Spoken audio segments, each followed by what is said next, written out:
Resulta fascinante la cantidad de palabras que habitan en nuestro vocabulario cotidiano. Ujú. Palabras que usamos sin pensar y que en realidad son el eco de personas reales. Personas que caminaron por el mundo hace más de 2000 años. Es un fenómeno muy curioso, ¿sí? O sea, hoy en día, pronunciar la palabra mecenas evoca inmediatamente a un benefactor de las artes. Claro, alguien que financia la cultura por puro amor al conocimiento. Exacto. Pero al realizar un análisis a fondo de los textos históricos, de los registros enciclopédicos sobre la vida de Cayo Silnio Mecenas, que por cierto vivió entre el 68 y el 8 a.C., emerge una figura infinitamente más compleja. Totalmente. Y la misión de nuestra inmersión de hoy es precisamente esa: descubrir a un consejero político romano implacable. Un estratega. Eso es, alguien que transformó la literatura en una sofisticada herramienta de Estado y cuyo legado logró sobrevivir, fíjate, a la caída del propio Imperio Romano. Y creo que ese es un punto de partida fundamental para quienes nos escuchan. Porque las fuentes históricas dejan clarísimo que no estamos ante una simple anécdota literaria. No, desde luego que no. Ni ante la figura de un aristócrata excéntrico repartiendo oro a los poetas por las calles de Roma. Ya. La vida de Mecenas es un manual de alta intriga política, del ejercicio del poder desde las sombras, y sobre todo de la creación meticulosa de la imagen pública de lo que llegaría a ser el nuevo imperio romano bajo el mando de Augusto. Un arquitecto invisible de la narrativa imperial. Exacto, así es como operaba. Ahora, antes de adentrarnos en las tácticas concretas de esa maquinaria de propaganda, creo que es importante hacer una aclaración para quien esté escuchando. Dime. Al analizar cómo Augusto y Mecenas utilizaron la literatura como herramienta política estatal, nos vamos a limitar a exponer estrictamente lo que revelan y documentan los textos históricos. Claro, los datos objetivos. Exacto. No se trata de respaldar ni de condenar estas tácticas de manipulación de masas, sino de analizar con total objetividad cómo funcionaba esta red de influencias en su contexto original. Me parece una precisión necesaria. Sí, porque para entender cómo operaba este poder blando, soft power en la antigüedad, hay que mirar de dónde venía nuestro protagonista. Sus raíces. Eso es. Mecenas era un hombre que exhibía un inmenso orgullo por su linaje etrusco. Afirmaba descender directamente de la casa principesca de los Cilnios, una dinastía que, fíjate, ya en el siglo IV a.C. despertaba envidias feroces en la ciudad de Arretium por su abrumadora riqueza y poder local. Y ese abolengo no pasaba desapercibido en la sociedad romana, desde luego. No. El poeta Horacio, de hecho, inmortalizó este estatus en la apertura de sus odas. Le hizo una dedicatoria muy específica, refiriéndose a él como, y cito, «atavis edite regibus». Se traduce como descendiente de reyes. Casi nada. Casi nada, exacto. Pero esa ostentación de sangre real etrusca contrasta de una forma, casi paradójica con la decisión táctica más importante de toda su carrera política. Sí, la negativa al Senado. Exacto. Pese a contar con una inmensa riqueza hereditaria y una influencia que rivalizaba con la de cualquier cónsul, Mecenas eligió de forma completamente deliberada no entrar jamás en el Senado romano. Optó por quedarse durante toda su vida en el rango ecuestre. Y para que cualquiera pueda visualizar lo que significaba ese rango ecuestre, conviene entenderlo como una especie de élite empresarial y financiera de Roma. Sí, un escalón situado justo por debajo de la aristocracia senatorial. Pero claro, la pregunta evidente al leer los registros es, ¿por qué alguien con tanto poder rechazaría el máximo escaparate político de la época? Pues la respuesta reside en la supervivencia. Ya. La supervivencia y la flexibilidad operativa. O sea, en la antigua Roma, el Senado constituía el núcleo visible del poder político. Sí. Pero al mismo tiempo era un escenario plagado de escrutinio público, rivalidades mortales, alianzas muy frágiles y conspiraciones a plena luz del día. Un campo de minas. Totalmente. Al mantenerse en la clase ecuestre, Mecenas lograba esquivar las ataduras legales y las enemistades formales que conllevaba ostentar un cargo público tradicional. Claro, operaba fuera de los focos. Eso le otorgaba una libertad de movimiento incalculable. Podía tejer redes de influencia sin tener que rendir cuentas ante las fracciones senatoriales. Es decir, funcionaba como una especie de director de campaña en las sombras. Sí. O más bien, leyendo las fuentes, me da la sensación de que era como el apagafuegos personal de Octavio. Muy buena analogía, sí. El joven líder que terminaría convirtiéndose en el emperador Augusto. Y los registros históricos sitúan a Mecenas en el centro del tablero, en un año clave, el año 40 a.C. Un año crítico. Crítico es poco. La situación era de extrema volatilidad. El mundo romano amenazaba con fracturarse en una guerra civil total. Teníamos a Octavio controlando el occidente y a Marco Antonio el oriente. Ujú. Y en medio de esta tensión asfixiante, Mecenas orquestó primero el matrimonio estratégico de Octavio con Escribonia, buscando alianzas familiares. Un primer movimiento de ajedrez. Exacto, pero su gran golpe diplomático llegó poco después. Fue una pieza clave en la negociación del Tratado de Brundidium. Que fue un hito. Logró lo impensable, que era evitar el derramamiento de sangre y forjar una reconciliación, aunque fuera temporal, entre las fuerzas de Octavio y Marco Antonio. Y aquel tratado demostró que su capacidad de persuasión no tenía rival.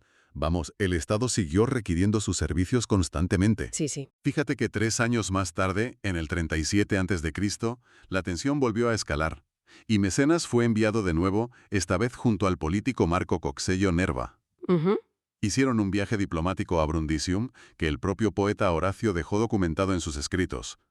En esta ocasión, lograron fraguar el Tratado de Tarento. Parcheando de nuevo las diferencias. Exacto. Parcheando una vez más las diferencias entre los dos hombres más poderosos del mundo romano. Su habilidad innata para sentar en la misma mesa a facciones que estaban al borde de la aniquilación mutua era reconocida incluso por sus peores detractores políticos. Sin embargo, al leer los anales de la época, se revela una faceta mucho más oscura. Sí, no era todo diplomacia. No, Mecenas no era simplemente un diplomático de palabras amables que organizaba banquetes. Cuando las circunstancias exigían el uso de la fuerza, demostraba ser un segundo al mando absolutamente implacable. Ujú. Hay que destacar su papel durante la guerra siciliana contra Sexto Pompeyo en el 36 a.C., un conflicto que amenazaba el suministro de grano de toda Roma. Un problema gravísimo de abastecimiento. Claro, y mientras Octavio lideraba las tropas en el frente, confió a Mecenas el control administrativo supremo no solo de la capital, sino de toda Italia. Le dejó las llaves de casa, básicamente. Literalmente, y años más tarde, actuando de nuevo como vicegerente durante la crítica campaña militar de Actium, Mecenas descubrió una conspiración para derrocar al naciente imperio, una conspiración liderada por Lépido el joven. Y ahí no le tembló el pulso. Nada. Mecenas no dudó, actuó con un nivel de secreto y rapidez letal. Aplastó la insurrección de raíz antes de que nadie se diera cuenta. Es que funcionaba como la red de seguridad inquebrantable de Octavio. Exacto. Y esa dualidad, esa mezcla entre el negociador sutil y el ejecutor implacable, es esencial para comprender la magnitud de la confianza que Octavio depositaba en él. Claro. Era esa posición inatacable en la cúspide del poder lo que le proporcionó los recursos y la autoridad necesarios para embarcarse en su proyecto más ambicioso. El proyecto que lo cambiaría todo. Sí, un proyecto que cambiaría la historia de la cultura occidental. La invención estructurada del patrocinio estatal a las artes. Que es lo que hoy da sentido a su nombre. Exacto. Y para desentrañar este proceso, resulta indispensable examinar de cerca el círculo literario que formó a su alrededor. ¿Y qué círculo? Porque al repasar los nombres, uno se encuentra con los pilares fundamentales de la literatura latina. Ujú. Hablamos de Virgilio, de Horacio, de Propercio, acompañados por figuras de gran calibre como Vario Rufo, Plocio Tuca, Valio Rufo y Domicio Marso. La élite intelectual. Totalmente. Y las fuentes ofrecen detalles muy tangibles sobre cómo operaba esta red. Se sabe, por ejemplo, que fue Virgilio quien, profundamente impresionado por el talento inicial de Horacio, decidió presentarlo ante Mecenas en el año 38 a.C. Y la respuesta de Mecenas es fascinante, porque no se limitó a ofrecer una protección nominal, en plan, venga, te apoyo. No, Financió la vida de Horacio de manera absoluta, absoluta. llegando al extremo de regalarle una propiedad entera, la famosa finca en las montañas Sabinas, Madre mía. asegurando así que el poeta tuviera sus necesidades materiales completamente cubiertas de por vida solo para dedicarse a escribir. Que te regalen una finca para que solo tengas que pensar en tus poemas es increíble. ¿Es el sueño de cualquier escritor? Ya te digo, pero claro, este nivel de generosidad incondicional obliga a formular una reflexión crítica frente a las fuentes. Sí, hay que preguntarse el por qué. Exacto. ¿Por qué un hombre que administraba imperios y aplastaba rebeliones dedicaría una porción tan vasta de su fortuna y de su tiempo a un grupo de poetas? Pues los textos revelan que el motor de este esfuerzo no era el altruismo ciego, No. ni un mero capricho estético. Había un diseño de Estado muy profundo. Un momento eureka, por así decirlo. Eso es. Roma venía de sufrir décadas de cruentas guerras civiles. La población estaba fracturada, cínica, agotada. Lógico. Y Mecenas comprendió antes que nadie que el nuevo orden de Augusto no podía sostenerse únicamente sobre el filo de las espadas. ¿Necesitaba algo más? Necesitaba legitimidad moral.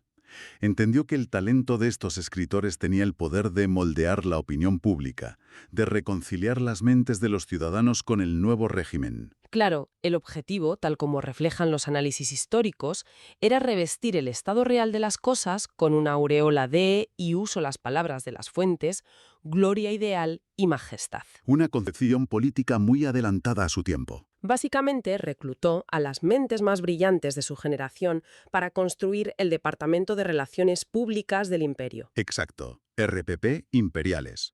Pero ejecutado con tal maestría literaria que el mensaje calaba sin que pareciera un discurso político. Y las pruebas indican que Mecenas no se limitaba a firmar cheques desde la distancia, Intervenía directamente en el proceso creativo. Sí, se metía en el barro.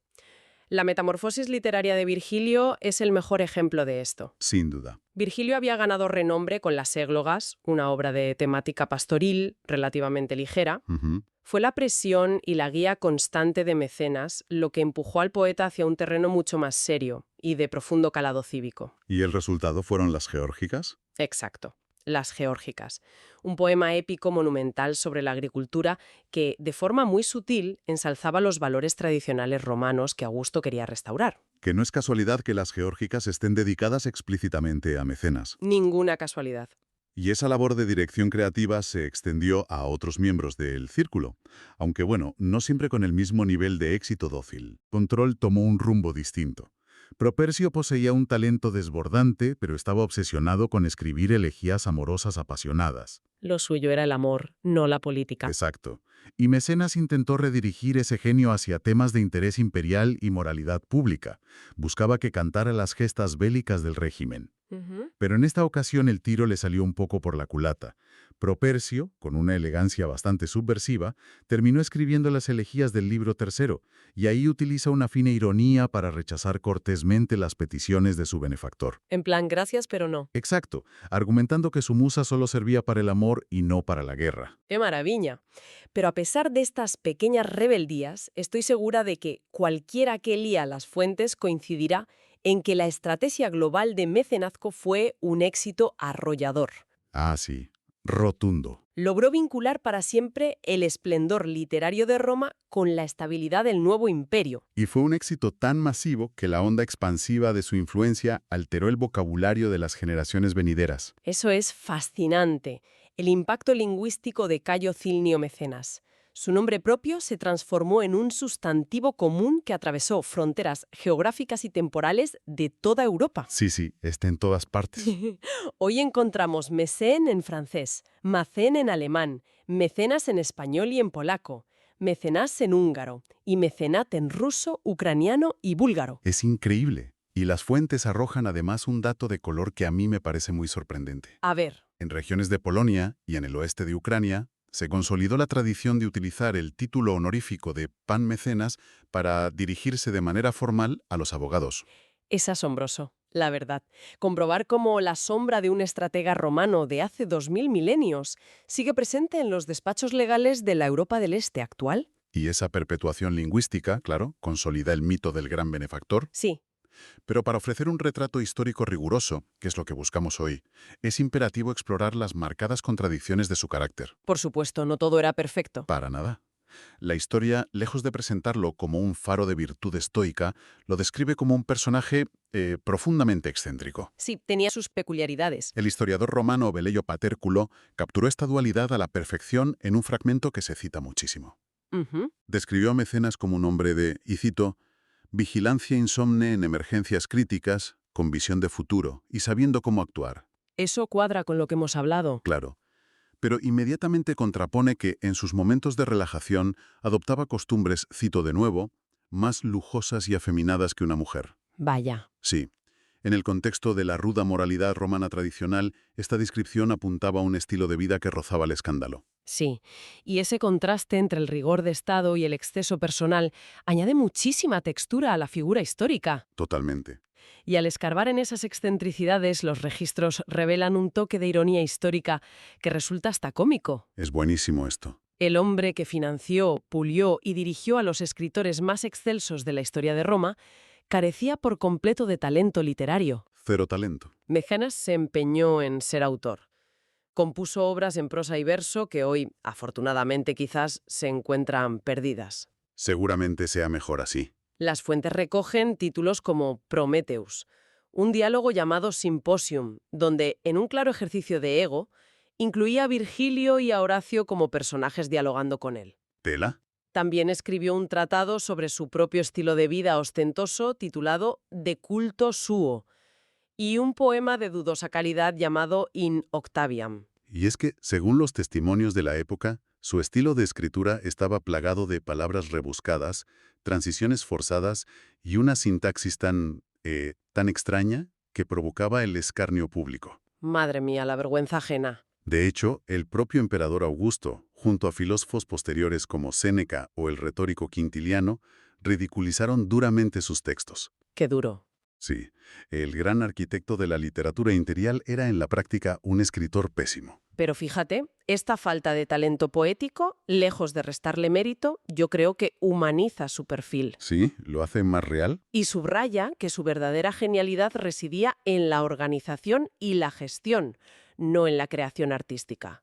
Su mente siempre buscaba sistemas para optimizar el entorno. Exacto. Y una prueba de esta inclinación práctica la aporta el historiador Dion Casio. Señala que Mecenas fue el inventor de un sistema primitivo de taquigrafía para acelerar la toma de notas en asuntos administrativos. O sea, un tipo pragmático ante todo. Totalmente. Y esa misma necesidad obsesiva por rediseñar y controlar su entorno físico alcanzó su máxima expresión en la construcción de los legendarios jardines de Mecenas. Uf, los jardines. Una obra faraónica que redefinió el concepto de opulencia en la capital del mundo. Es que los jardines de Mecenas representan el pináculo de su distanciamiento de las normas tradicionales romanas. No escatimó en recursos para traer la sofisticación oriental al centro del imperio. Construyó los primeros jardines de estilo helenístico persa en Roma. Y lo hizo en un emplazamiento muy cargado de simbolismo, sobre la colina del Esquilino, cubriendo parte de la antigua muralla serviana y transformando una antigua necrópolis insalubre en un paraíso terrenal, repleto de terrazas escalonadas, bibliotecas majestuosas y pabellones. Y los detalles de lujo asombraban a sus contemporáneos. Se documenta que fue el primero en construir una piscina climatizada de agua caliente dentro de los límites de Roma. Una piscina climatizada hace 2000 años. Sí, sí. Pero claro, este despliegue de riqueza generaba profundas divisiones. Filósofos como Séneca el Joven utilizaban estos jardines como el ejemplo perfecto de la decadencia moral. De la ostentación que estaba corrompiendo los valores fundacionales de la República. Exacto. Y el destino de esos jardines, además, terminó entrelazándose con la historia imperial mucho después de la muerte de su creador. Sí, la historia de los jardines da para otra inversión profunda. Total. Al pasar a ser propiedad del Estado, sirvieron de residencia para el emperador Tiberio a su regreso a Roma en el año 2 después de Cristo. Más adelante, el emperador Nerón integró la propiedad en sus inmensos dominios, conectándola con la colina del Palatino. Y existe una imagen histórica sobre Cogelora asociada a este recinto. Sí, las fuentes relatan que, durante el devastador gran incendio de Roma, Nerón observó cómo ardía la ciudad desde lo alto de la Turris Maecenatiana. La Torre de Mecenas. Eso es. Una torre monumental ubicada en estos mismos jardines, que el poeta Horacio había descrito décadas atrás como una mole que se alzaba entre las nubes. Es una imagen poderosísima. Lo es. Sin embargo, toda historia de acumulación de poder en la antigüedad romana conlleva el riesgo de una caída en desgracia. Y Mecenas no fue la excepción. No, nadie se salva. Durante los últimos años de su vida, los registros marcan un evidente y misterioso enfriamiento en la que había sido una relación inquebrantable con el emperador Augusto. Al revisión la documentación histórica aparecen dos versiones principales para explicar esta fractura. Y creo que ambas ilustran lo resbaladizo que era el suelo en las altas esferas del imperio. Y bueno, abordar estas dos versiones exige que mantengamos nuestra lente de análisis imparcial. Por supuesto. Por un lado, la tradición historiográfica de Suetonio sitúa el origen del distanciamiento en un error humano gravísimo. Una indiscreción política. Exacto.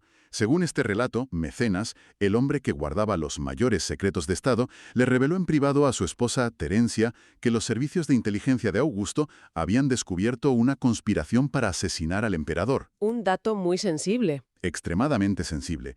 Y el factor crítico aquí era que uno de los líderes de dicha conspiración resultaba ser Lucio Licinio Varrón Murena. El hermano de Terencia. El propio hermano de su esposa, sí. Al filtrar esta información, Mecenas cruzó una línea roja imperdonable, quebrando la confianza absoluta que Augusto había depositado en él durante décadas. Esa versión enmarca la caída en un error de cálculo político. Sí. Pero al consultar a Dion Casio, que escribió un par de siglos después, emerge un relato con tintes mucho más personales y, vamos, dignos de una intriga palaciega. Un sálvame romano. Literalmente.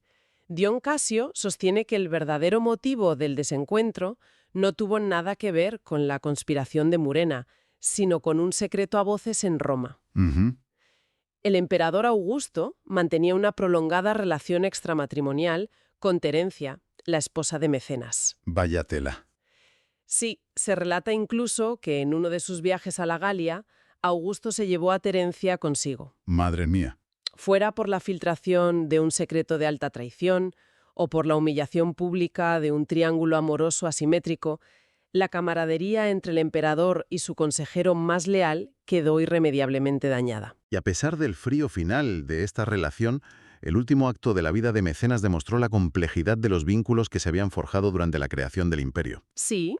Al fallecer en el año 8 a.C., rondando los 60 años, su testamento envió un mensaje claro. Sin herederos directos y a pesar de los agravios pasados, nombró al emperador Augusto como único beneficiario de toda su legendaria fortuna. Transfiriendo al Estado la propiedad de los fastuosos jardines en el Esquilino. Y consolidando hasta el último aliento el poder de la figura que él mismo había ayudado a coronar. Llegados a este punto, al observar el recorrido completo, queda clarísima la envergadura del personaje. Sin duda. Un líder en la sombra que jamás se sentó en el Senado, pero que tejió una red diplomática vital, financió la edad de oro de la literatura latina para pacificar una sociedad desgarrada y construyó palacios sobre cementerios. Es una figura inmensa. Y lo verdaderamente llamativo es cómo esta figura, Cayo Cilnio Mecenas, ha logrado infiltrarse en rincones inesperados de la cultura moderna. Más allá de que hoy usemos su nombre de forma común. Su presencia en el tejido cultural es extensa y transversal, fíjate.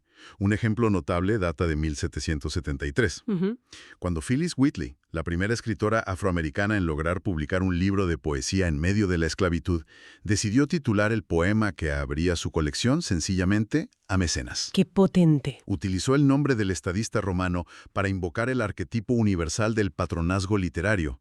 Buscaba legitimar su propia voz en un mundo completamente hostil. Y las referencias abarcan desde la poesía del siglo XVIII hasta la narrativa del siglo XX. Por ejemplo, aparece mencionado en la novela El Gran Gatsby, de F. Scott Fitzgerald. ¿Así es? En un pasaje muy revelador, el narrador, Nick Carraway, compra una serie de libros de finanzas y economía con la esperanza de descubrir en ellos los secretos que forjaron a hombres como el mitológico rey Midas, el magnate J.P. Morgan y Mecenas. Gracias. Es que la literatura moderna los sigue colocando en la cima de la riqueza y la influencia. Exacto. Incluso William Shakespeare sintió la necesidad de incluirlo como personaje secundario en la tragedia Antonio Cleopatra. Sí, presentándolo como la voz de la razón. Y el lugarteniente más sereno de Octavio, hasta el punto de que otro personaje lo describe con una devoción literaria preciosa como la mitad del corazón de César. Todos estos homenajes refuerzan una conclusión ineludible. Estoy convencido de que Mecenas descifró el código del poder duradero. Comprendió que los imperios se conquistan con legiones, pero se mantienen y se justifican a través de las historias que cuentan sobre sí mismos. Claro. Respaldar económicamente a los mejores pensadores y creadores no era un acto de caridad hacia la cultura. Era la infraestructura sobre la cual Augusto edificó la paz romana y su propia divinidad política. Una visión monumental que francamente invita a una reflexión profunda antes de cerrar este análisis. Desde luego. A lo largo de este recorrido se ha detallado cómo las obras maestras de la antigüedad nacieron bajo el paraguas y la sutil dirección del presupuesto estatal romano. Ujú. Ahora, trasladando esa dinámica a nuestra época, surge una pregunta ineludible para cualquiera que nos esté escuchando. A ver. Si Mecenas moldeó la cultura financiando selectivamente a los poetas afines, cabe preguntarse quiénes son los mecenas invisibles de la actualidad. Una pregunta muy pertinente.